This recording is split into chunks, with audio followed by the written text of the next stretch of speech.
దీర్ఘంగా ఎదురు చూస్తున్నటువంటి తెలంగాణ కొదమ సింహం తెలంగాణ ప్రదేశ్ కాంగ్రెస్ కమిటీ అధ్యక్షులు తెలంగాణ గౌరవ ముఖ్యమంత్రి శ్రీ రేవంత్ రెడ్డి గారిని ముఖ్య ఉపన్యాసం చేయవలసిందిగా కోరి ప్రార్థిస్తున్నాం.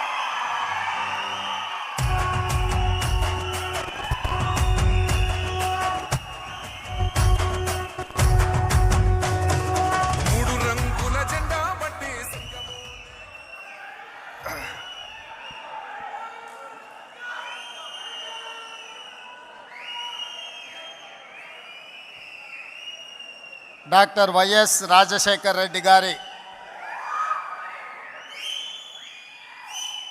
75వ జయంతి సందర్భంగా ఆంధ్రప్రదేశ్ కాంగ్రెస్ పార్టీ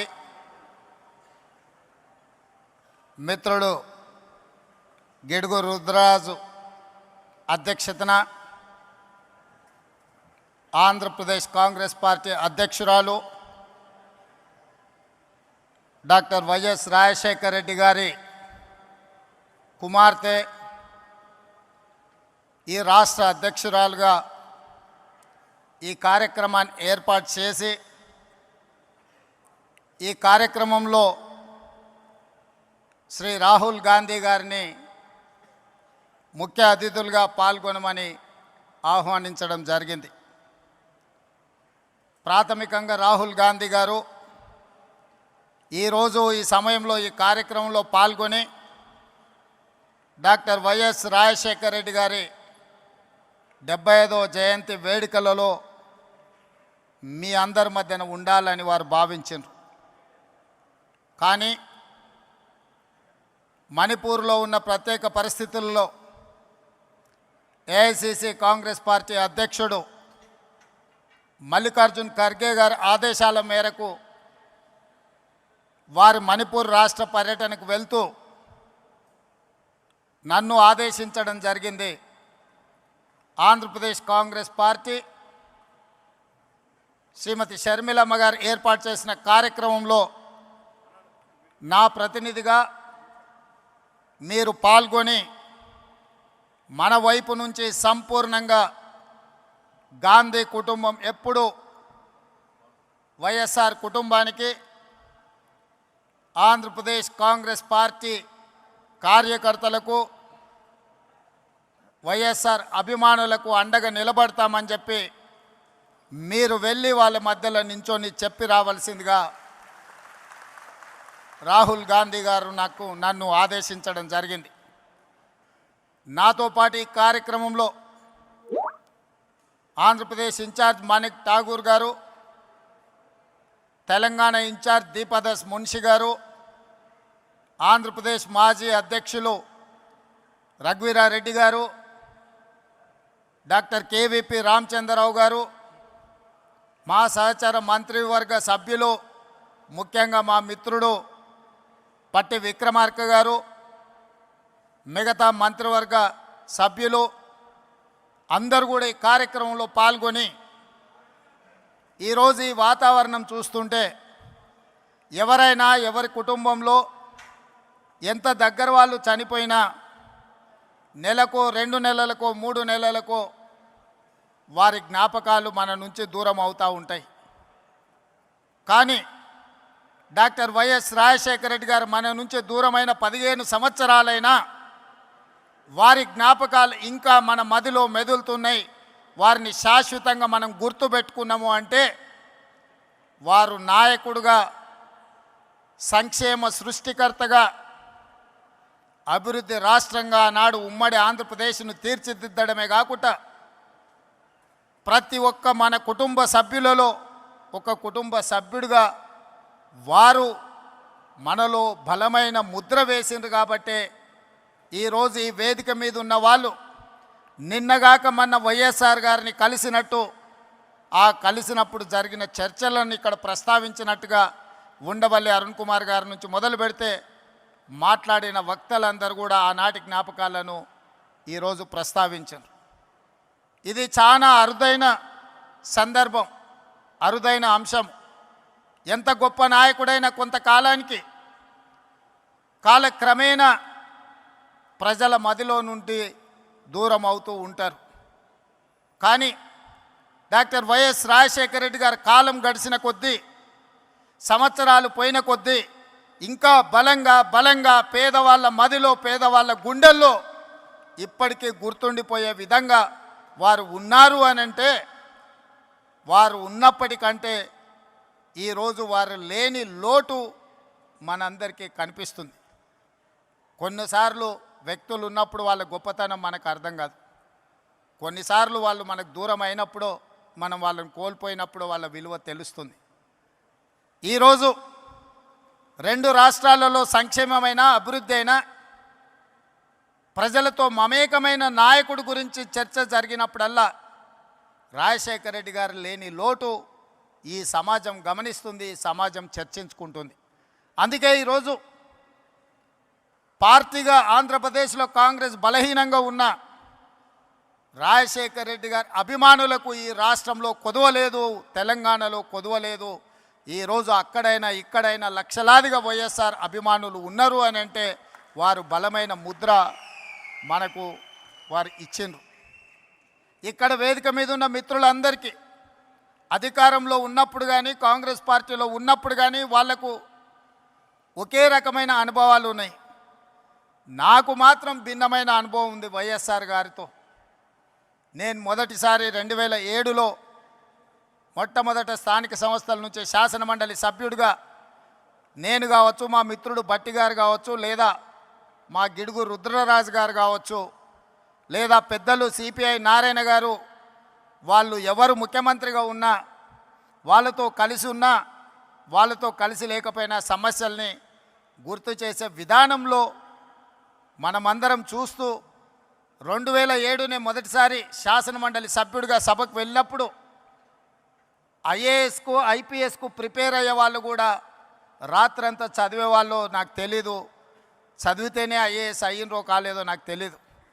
కానీ శాసనమండలి సమావేశాలు వస్తున్నాయి అని అంటే సమస్యల్ని ప్రస్తావించాలని, సమస్యల లోతులను తడమాలని, వైఎస్ఆర్ దృష్టిని ఆకర్షించాలని, వైఎస్ఆర్ గారి ముందల బలమైన వాదనను వినిపించాలి అని రాత్రంతా చదువుకొని ఉదయం సరాసరి శాసనమండలికి వెళ్ళి వారి ముందు చాలా విషయాలను, ప్రభుత్వం తీసుకుంటున్న సంక్షేమ అభివృద్ధి కార్యక్రమాలను ప్రస్తావించి బలమైన వాదనను వినిపించేది. అదే కాదు, 2009లో మళ్ళీ వైఎస్ఆర్ గారు రెండవసారి ముఖ్యమంత్రి అయినప్పుడు నేను మొదటిసారి శాసనసభ్యుడిగా ఎన్నికైనా అదే విధానాన్ని కొనసాగిస్తూ మొట్టమొదటి బడ్జెట్ సమావేశాలలో వైఎస్ఆర్ గారు బడ్జెట్ను ప్రవేశపెట్టిన తర్వాత ప్రధాన ప్రతిపక్ష పార్టీ నుంచి దాదాపుగా 40 నిమిషాలు ఏకధాటిగా అంశాలను ప్రస్తావించినప్పుడు మధ్యలో ముఖ్యమంత్రిగా పిల్లవాడని కాకుండా ప్రోత్సహించాలన్న ఆలోచనతోని నేను లేవనెత్తిన అంశాలకు డాక్టర్ వైఎస్ రాజశేఖర రెడ్డి గారు లేచి సమాధానం ఇచ్చేవాళ్ళు. పక్క నుండి నాకు తెలిసి శైలజనాథ్ గారు అనుకుంటా, ఆయన అట్లానే మాట్లాడుతుంటాడు. సార్ మనం రిప్లై ఇస్తే ఇంకెక్కువ మాట్లాడతాడు, మనం చెప్పకపోవడమే మేలేమో అని చెప్పిండు అనుకుంటున్నాను, నాకు గుర్తున్నంత వరకు చెవిలా.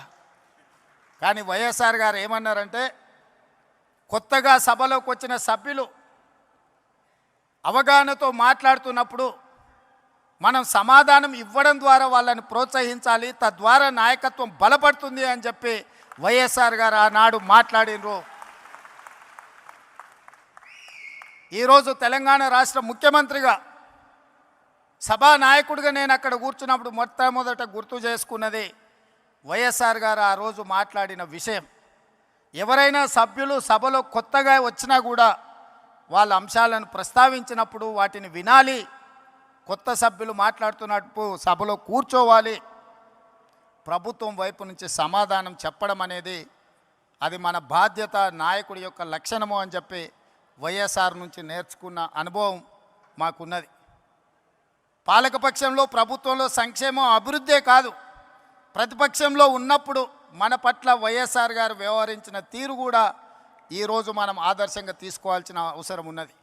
ఏదైనా ముఖ్యంగా కమ్యూనిస్టు సోదరులు కావచ్చు, ప్రతిపక్షాలు కావచ్చు, ప్రజల తరఫున అంగన్వాడీ వర్కర్స్ కావచ్చు, ఆశా వర్కర్లు కావచ్చు, రిక్షా కార్మికులు కావచ్చు, చిన్న చిన్న కార్మిక సంస్థల నుంచి కూడా ఏదైనా రిప్రజెంటేషన్ తీసుకెళ్ళినప్పుడు సాయంత్రం 4 గంటల నుంచి 6 గంటల వరకు ప్రతిపక్షాలతో, కార్మిక సంఘాలతో, రైతు కూలీ సంఘాలతో డాక్టర్ వైఎస్ రాజశేఖర రెడ్డి గారు సమయం ఇచ్చి వాళ్ళు ఇచ్చే విజ్ఞప్తులు తీసుకొని ఆ సమస్యల్ని పరిష్కరించేటందుకు ప్రయత్నం చేసేవాడు.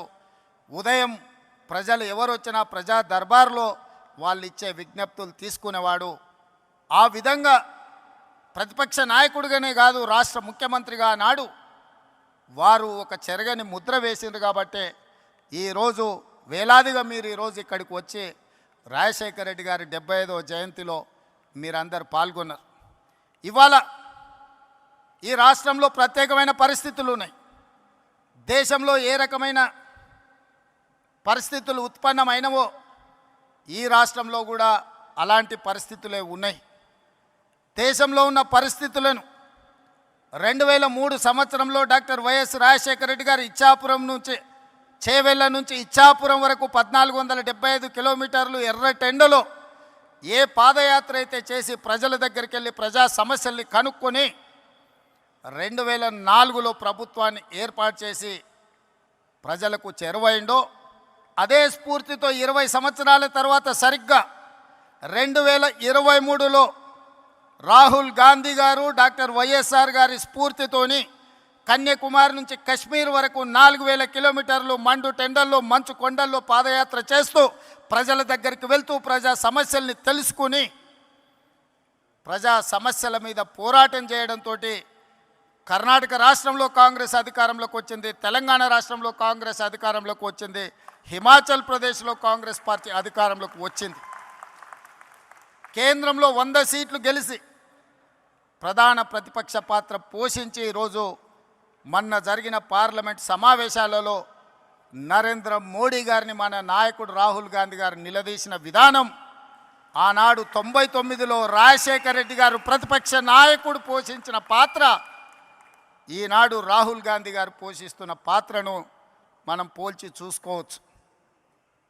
ఈ సందర్భంగా 83-84లో వైఎస్ఆర్ గారు పిసిసి అధ్యక్షుడిగా 34 సంవత్సరాల వయసులో బాధ్యత చేపట్టి 20 సంవత్సరాలు 2004 వరకు ప్రతిపక్షంలో, స్వపక్షంలో ఎన్నో ఒడిదుడుకులను ఎదుర్కొని నిలబడి నిబద్ధతను నిరూపించుకొని కాంగ్రెస్ జెండా మోసి 2004లో తిరుగులేని నాయకుడిగా నాడు ఆంధ్రప్రదేశ్కు ముఖ్యమంత్రిగా బాధ్యతలు చేపట్టినారు. వారిని స్ఫూర్తిగా తీసుకోవాలి. 20 సంవత్సరాలు ఎన్నోసార్లు సొంత పార్టీ అధికారంలోకి వచ్చినా, ఏ పదవి ఇవ్వకపోయినా పార్టీని వదల్లేదు, పార్టీ కార్యకర్తలను కాపాడుకునే విషయంలో వెనుకడుగు వేయలేదు. వైఎస్ఆర్ అంటే గుర్తొచ్చే మాట తప్పేది లేదు, మడమ తిప్పేది లేదు అనే పదం వైఎస్ఆర్ గారి డిక్షనరీలో ఉంది అని అంటే